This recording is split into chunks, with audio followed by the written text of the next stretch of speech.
આપણે શું કરીએ છીએ? છોકરો ભણવા જાય તો એ દશામાં દીવા માને કરે. એ દશામાં મારો દીકરો 10માં પાસ થાય જ 2 દીવા કરે. તારા 2 દીવા હાટું દશામાં પેપર દેવા જાય?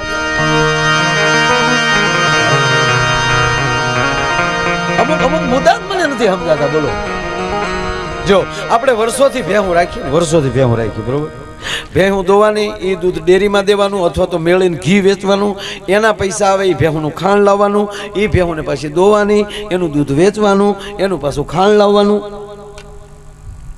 છોકરાને ફીણવાળું દૂધ દેતા બંધ થઈ ગયા. ફેટ નથી આવતા, રોયા તું એટલું દૂધ પી. તો હવે પેલા નક્કી કરો, તમે ભેહું હાટું આવ્યા છો કે અમારે હાટું આવ્યા? સમજાતું ને, પેઢીઓ વહી ગયા. અને એવા પુરુષ બધા ડાયા છે, બહેનોને ક્યાંય હારે ન લઈ જવા હોય એટલે શું કે અમારે એને ભે હથવાર છે. એખાદી ભે તું હથવાર રાખ ને, ઉભા વાહડા ગોળે ફરો હતો. અને ઓલે બાયુ હો કામ મૂકે, અરે બેન મારે ભે હથવારે, તો આ લગ્ન તો ભે હું હાટું જ કર્યા, ઈ જ છું ને. એમ વ્યવસાય છે 100%. પણ આવું અમુક વસ્તુ મને ન સમજાય, જાહેરમાં કહી દઉં. રાખો 1-2 ઘરને ખાવા, ઘરનું દૂધ ખાવા પૂરતું, બાકી આવે મજા. પણ હથવાર કરી નાખે ને ભ્યાં, એ વાંધો ને. આવડા ને બધા એ તે વળી કહેવાય છે કે એ તો નહીં આવે, એને પાછી ભેં હથવાર છે ને, તો તારે એને દાડામાં જ લઈ જવાનું, બીજે ક્યાંય નહીં. કોક દી હરિદ્વાર લઈ જાઓ, કોક દી દ્વારકા લઈ જાઓ, એકલા ઉપડો ભદ કરતા કરતા.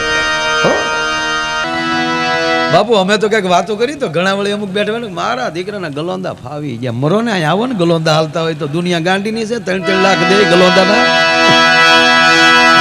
નહીં, ઘણા ને એવું જ થાય. હા, કે ફાવી ગયું, ઉપડી ગયું એનું.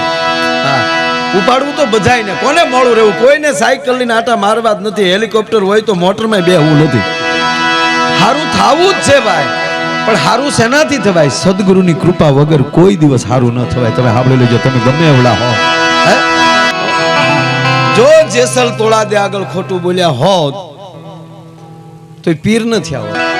તોળા દે આગળ કહેવાનો મતલબ, જેસલ જો ખોટું બોલ્યા હોત, 3-4 વ્યક્તિ આગળ ખોટું ન બોલો. એક જેને તમે ગુરુ માનો છો એની આગળ ખોટું ન બોલવું. જેવા હોય એવું પ્રગટ થઈ જાવ, ગમે આવા છે બાપુ, તો એને ખબર પડે આને ક્યાં કેડે સડાવવું. દાદાને મુખેથી ઘણી વાર વાત સાંભળી છે, હું આપને વાત કરું કે તોળી ઘોડી અને તોળી તલવારની ચોરી કરવા આવેલો જેસલ જાડેજો. અને તમે સાંભળી લો, તમે જે ભાવથી જાતા હો, પણ જ્યાં ભજન થતા હોય ત્યાં વયા જાવ એટલે પરિવર્તન થાય ને થાય. ત્યાં ભજન હાલતા હતા સાહેબ, બીજનો પાઠ હતો. હવે અહીંયા ભજન હાલે છે સાસટિયાને, ત્યાં જતી જતી સેવકો પધાર્યા છે, બધાય પાઠ મંડાણો છે હરિનો. અને ઘોડીને જ્યાં છોડવા જાય જેસલ, ઘોડી ભડકી, ખિલાહર ખ્યાવી, અને ઘોડીનો અવાજ સાંભળીને સાસટિયા કાઠીએ તોળાદેને કીધું, તોળાદે જોવો તો શું અવાજ છે. હવે એમાં ઉલ્લેખ નથી તે તોળાદે ગયા છે કે બીજું કોણ ગયું, પણ હું એક ભરોસાથી કહું, તોળાદે જ ગયા હોય. એનું કારણ એ કહું કે જેસલ જાડેજા ગમાણમાં હતાઈ ગયા, અને તોળાદે એમ કહેવાય કે મેખ મારી, અને જેસલ નો હાથ હતો, એ હાથ ઉપર હોપટ ખીલાહારી વહી ગઈ. તોળાદે એ માટે અહીંયા નામ લઉં છું સાહેબ કે એને જ મારી હોય. એનું કારણ કે આ દેશમાં, આ પૃથ્વીમાં વિધાતાના લેખ માથે જો કોઈ મેખ મારતું હોય ને તો સદગુરુ જ મારીએ, કે બીજું કોઈ ન મારી શકે. હવે આયા તોળાદે મેખ મારીને વહી આવ્યા. ભજન પૂરા થયા ત્યારે એ નિયમ હતો કે જે હાજર હોય એટલો પ્રસાદ એના ભાગનો વધતો. બધાને પ્રસાદ દેવાનો, એક ભાગનો પ્રસાદ વધ્યો, એમાંથી પાછો થોડો થોડો બધાનો ભાગ દેવાનો, અને પાછો એક ભાગ વધ્યો. ત્યારે વેમ પડે છે કે નક્કી કોઈ જીવ અહીંયા હાજર હોવો જોઈએ, નહીતર પ્રસાદ વધે નહીં. અને કહેવાય ગયો ફળિયામાં આવીને સાસટિયા કાઠી એટલું બોલ્યા હતા, છે કોઈ હાજર? જે જીવ હોય એ નિર્ભય છો, પ્રગટ થાવ, તમારા ભાગનો પ્રસાદ વધે છે. એના ઉપરથી અમારો ભરોસો દ્રઢ છે. કોઈક એક વ્યક્તિ હશે. તેથી ગમાયણ માલી જેસલ બોલ્યા હતા કે હું અહીંયા પડ્યો છું, આવો. કે તો બારો કેમ આવું, મારી હથેળીમાં મેખ લાગી ગઈ છે. અને એ મેખ ખેંચી હાથમાં પાટો બાંધ્યો, ઈ જ હાથમાં પ્રસાદ આપ્યો સાહેબ. અને હવે સાસટીયોજી પૂછે છે તમે કોણ છો? તા કે હું કચ્છની ધરતીનો કાળો નાગ જેસલ જાડેજો. એને કોણ ન ઓળખતું હોય ત્યારે? જેસલ મારે આગળ આવવાનું કારણ ચોરી કરવા આવ્યો છું તારા ઘરે. શેની? તોળી ઘોડીની અને તોળી તલવારની. પણ તારી રાણીના રૂપ જોયા એટલે હવે તો તોળા દેને લેવા આવ્યો છે. એમ કરી તલવારની મૂઠ ઉપર હાથ મૂકે છે કે માટી થાજે. કે માટી તો છે પણ માટી કેદું ના થઈ ગયા ભાઈ. હવે તો હાથમાં બેરખા આવી ગયા, હવે આ હાથમાં તલવાર ન લઈ શકો. આવ્યા છો પણ મને એક કયો, તમારા હાથમાં મેખ લાગી ગઈ તોય તમે અવાજ કેમ ન કર્યો? સાસટિયાજી તારા ઘરમાં હું ચોર બનીને આવ્યો છું અને ચોરનો નિયમ હોય છે કે અવાજ ન કરાય. આ તો મેખ મારી હથેળીમાં લાગી, બાકી હૈયામાં લાગી ગઈ હોત ને તો જાડેજો ઉકારો ન કરત. બસ આ એટલા જ નિવેદનમાં તોળા દે હામું જે એમ કહેવાય સાસટિયાએ જોઈ લીધું અને કદાચ એવો મર્મ કહેવાય ગયો હશે કે તોળા દે આ ચોરીમાં જો એટલો નિષ્ઠવાન હોય તો આના હાથમાં માળાનો બેરખો આવી જાય તો આ ક્યાં જાય? હે ઢેફામાં હોવાની સ્પીડમાં ગાડી હાલતી હોય અને હાઈવે મળી જાય તો ક્યાં જાય? કહેવાનું વાત એ છે કે સાહેબ ઈ જ નાવડીમાં બેહીને જાતા હોય, દરિયાના મોજાની ઠબાટું હોડકીને લાગતી હતી, કાળ હામો દેખાતો હતું, મોત હામો દેખાતો હતું. જેસલ એમ કે હું મુઠ્ઠી મોતને મુઠ્ઠીમાં લઈને લેનારો માણસ, ખાપણને માથે બાંધીને ફરનારો માણસ, છતાં આજ મને ડર લાગે છે. તોળાદાના મોઢામાં, તોળાદાના મોઢાની રેખા નથી ફરતી, આનું સ્મિત આવે છે મોઢે અને હરખ દેખાય છે. આનું કારણ શું? ત્યારે તોળાદે એટલું બોલ્યા કે બીક છે ને એ જાડેજા તમારા પ્રાંતનો મુદ્દો છે, અમારા પ્રાંતનો મુદ્દો નથી. અમારા મલકમાં આવી જાઓ, અહીંયા મોતની ડર નહીં લાગે. અને વાત સાચી છે, ગીતામાં કૃષ્ણ બોલ્યો છે કે હે અર્જુન મૃત્યુ હું છું. આ તેદુનું મને બીક વહી ગયો કે હારું ભલે ને આખી જિંદગી ટલા મારશું પણ મૃત્યુ હું કેનારો કૃષ્ણ તેદી તો મળશે ને ક્યાં જાહે? અને આ મહાપુરુષો તો મૃત્યુ નહીં મહોત્સવ માને છે સાહેબ. સિકંદર નો પ્રસંગ યાદ આવે. સિકંદર એકવાર નીકળે છે અને ફકીર કોઈ સંત એમ કહેવાય આવી રીતે ધૂણી ધખાવીને બેઠેલા. અને સિકંદર આવીને એને વંદન કરીને એટલું કીધું, મહારાજ આપ અહીંયા બેઠા છો અને હું આ પૃથ્વીનો સિકંદર અને મારી ફરજમાં આવે મારે તમને શું સેવા કરવી? અમૃતભાઈ શાળો હતો, ઠંડો પવન હતો, શિયાળાની સિઝન હતી અને સિકંદર જે ઊભો હતો ને એ સૂર્યની આડો ઊભો હતો એટલે મહાત્મા તડકે બેઠા હતા હુફાળો તડક્યો લેવા માટે. એટલે આની ઉપર આમ પડસાયો પડ્યો હતો આમ. એટલે સંતે એટલું જ કીધું કે તું જો ભી હો જરા હટ જા, ધૂપ આને દે. મારા અખિલ બ્રહ્માંડના માલિકની વ્યવસ્થા છે, એમાં અડસઠ રૂપ ના આવે, હટી જાય એટલે તારી સેવા જ છે. અને તમે આવડજો. પછી સિકંદરને સમજાણું કે ઓહો આની કહું છું હું સિકંદર છું, એને બદલે મારી પાસે કાંઈ માગવાને બદલે એને એમ કીધું કે મારા પરમાત્માએ મારા માટે વ્યવસ્થા કરી છે, તું હટી જા. અને હવે સાંભળજો, છેલ્લે સિકંદર એટલું બોલ્યો કે શું તમારી મોજ છે, શું તમારો આનંદ છે પોતાનો? અને સિકંદરી સંતને એમ કહે છે કે તમારી આ જે લહેર જોઈને મને એમ થાય કે મારી સમૃદ્ધિ કાંઈ છે જ નહીં, પણ આજ હું એવી પ્રતિજ્ઞા કે લઉં છું કે હું ગુજરી જઈશ અને પછી મને પરમાત્મા પૂછશે કે તારે શું થવું, ત્યારે એમ કહે કે આની જેવું એક ફકીર થવું છે, આની જેવો સાધુ થવું છે. હવે સાંભળજો, નાલી સંતે જવાબ એવો આપ્યો કે તો મરવાની બીજા જન્મ લેવાની જરૂર નથી, બધું મૂકીને બેસી જાય મારી પાસે. અને સંતે એ કીધું કે મારે સિકંદર થવું હોય તો વાર લાગે, પણ તારે સાધુ થવું હોય તો વાર લાગે એમ છે જ નહીં. પણ અંદરના વિચાર મારવા કેમ સાહેબ? આજે અંદરની વાત જો સમજાઈ જાય તો જ મજા આવે છે. આ સંતોને સમજાઈ ગયું છે ને આ લહેર કરે છે બધા. હે આના તાવ ને જવું હોય તો જાઓ, કોણ બીજું પૂછે? અને આ તો ઉભા પગે બાપુ એટલા આમ કહેવાય કે તપ કરે છે.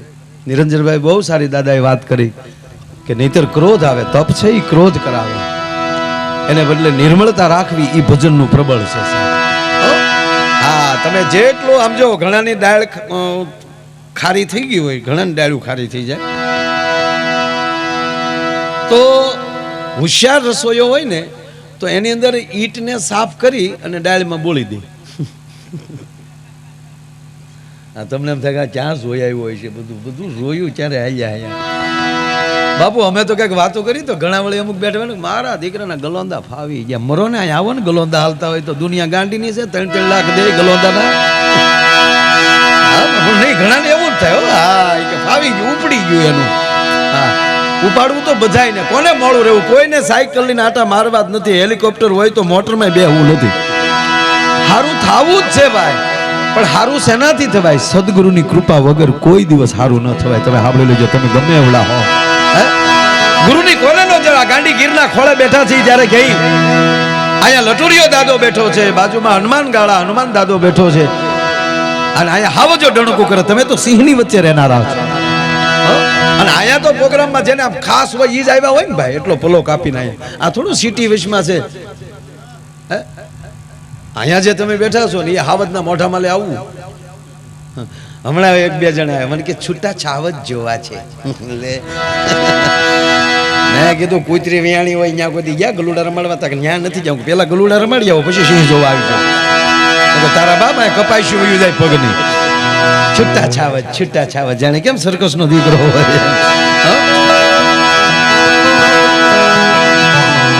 મારું કહેવાનો અર્થ, અહીંયા ગાંડી ગીરમાં બેઠા છીએ, હું તમને આનંદ જ કરાવવાનો છું. ભજનનું નામનું મારામાં રગઈ નથી. તમને થાય કે આ ટીલું તાણીને બેઠો ને ખોળામાં રામ નામ્યું ના ભગવી કફની પહેરી, હું એમ કઈ સાધુ થાવ એમ સૌ નહીં. હા હજી છોકરા પરણામાં ડોહા બાકી, ઇનોવાના હપ્તા કોણ બાપો ભરશે? હા તું ઘડીક બે જાય મારો બાપ, પછી જો આમ તું. હા આ સેવા કરે બધાને તાળીઓથી વધાવો. સાહેબ પૈસા દઈએ કે સેવા કરવી ને નાની માના ખેલ નથી. હાથમાં કીટીલું લઈને માણસને પાણી પાવા. હવે તો જો કે બોટલો આવી ગઈ. નાના હતા તેથી સાંભળ્યું હતું પાવળે પાણી વેચાય, તો આપણે ને આપણે હાસુ નહોતા માનતા. એ નહીં, આપણે બોટલો ખરીદીને પી લ્યો. આ એક જન્મમાં 2 ભવ જોયા, એક ભવમાં 2 ભવ જોવા મળ્યા. ભાગવતનો તો એક પ્રસંગ અદભુત છે. 5000 વર્ષ પહેલાની ઘટના, પણ જ્યારે સાંભળવા બેસી ત્યારે એમ લાગે ગઈકાલે ઘટના ઘટી હોય છે.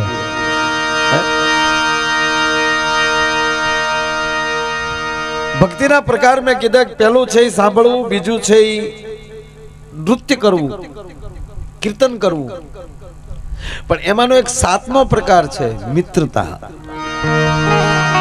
આપણે કાંઈ ન કરીએ, ભજન ન કરીએ, તપ ન કરીએ, કોઈ વસ્તુ ન કરીએ, પણ જેની ભેગા બેહી એની અરે ખાનદાનીથી બેહી જાય ને તોય ભગવાન આપણે આજુબાજુ આટા મારતો હોય છે. નહીં આપણે કોણ સમજે ભાઈ તમે એના ભાઈબંધ બનો એમ કોઈ નહીં. કરણની અંદર શું હતું? ભગવાન કૃષ્ણ નિર્દાદા જ્યારે વહટી લઈને જાય છે, વહટી પતિ નહીં, દુર્યોધન માન્યો નહીં. રાત રોકાય છે કૃષ્ણ.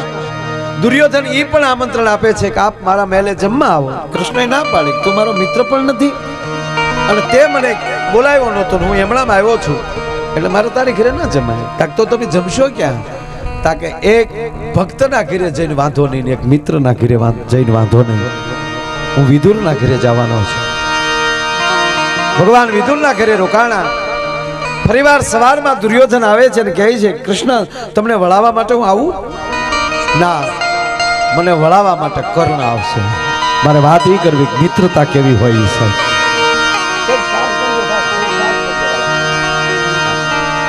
મને કરણ વળાવવા માટે આવે છે, હું કરણ મને આવશે એટલે હું એની સાથે જઈશ. હવે સાહેબ કરણ રથ હાંકતો હોય ને કૃષ્ણ પરમાત્મા રથમાં બેઠા હોય.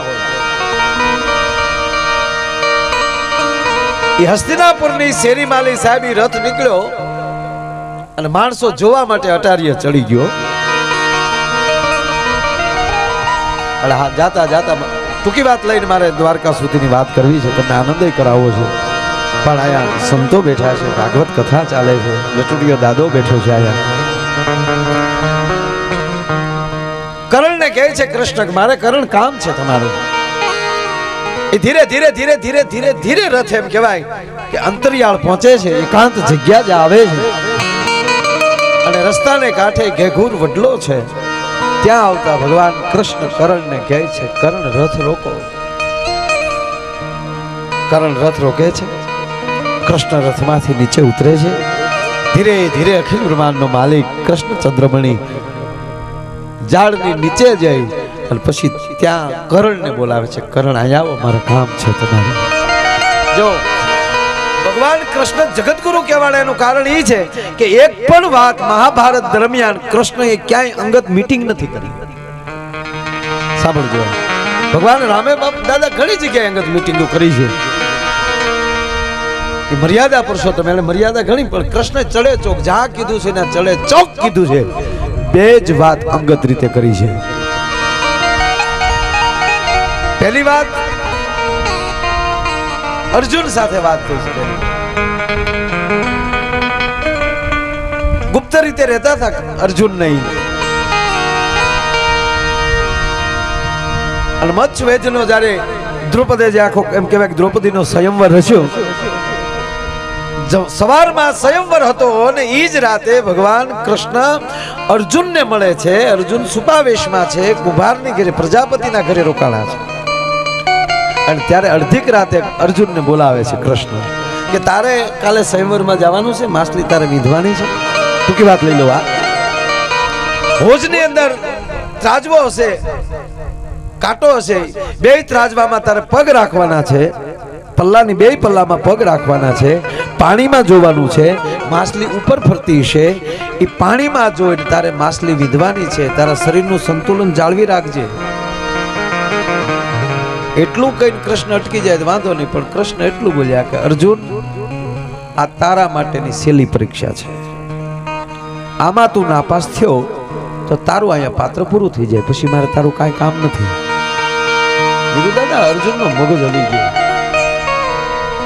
કે તું કરવા શું માંગે છે કૃષ્ણ? તું જેમ કેમ અમે કરતા જઈએ છીએ. આજ મારી મા માથે હારો હાડલો નથી, અમે જંગલમાં ભટકીએ છીએ. એટલું નહીં, હું પૂર્ણ પુરુષ હોવા છતાં હું બાંદડીના વેહમાં આટા મારું છું, દાસીના વેહમાં આટા મારું છું. અને આપ એમ કહો છો કે હવે તારું પછી આમાંની જો તું નાપાસ થયો તો આમાંની પછી તારું પાત્ર અહીંયા પૂરું થાય. તો ગોવિંદ મને ઈ કે તું કે એમ જ અમારે બધું કરવાનું. આમાં તારો શું રોલ છે? તારું શું પાત્ર છે આમાં? આ બોલજો, મને બહુ આ પ્રસંગ ગમે છે. કૃષ્ણ કહે છે કે અર્જુન, તારી શક્તિ પૂરી થઈ જાય ત્યાં સુધી તું લડી લે, પછીનું જે હશે એ કૃષ્ણ કામ કરતો હશે. આપણે શું કરીએ છીએ? છોકરો ભણવા જાય તો એ દિશામાં દીવા માને કરે. એ દિશામાં મારો દીકરો 10માં પાસ થાય, 2 દીવા કરે. તારા 2 દીવા હાટું દિશામાં પેપર દેવા જાય?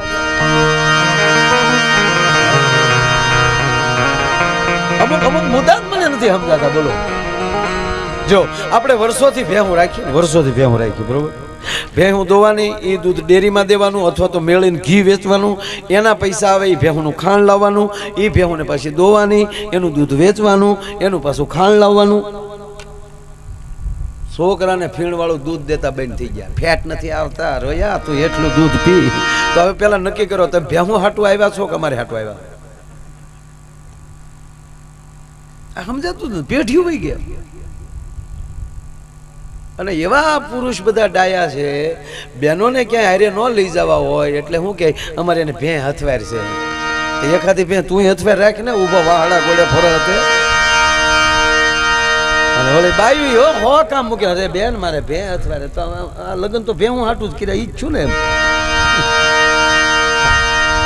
વ્યવસાય છે 100%. પણ આવું અમુક વસ્તુ મને ન સમજાય, જાહેરમાં કહી દઉં. રાખો 1-2 ઘરને ખાવા, ઘરનું દૂધ ખાવા પૂરતું. બાકી આવે મજા.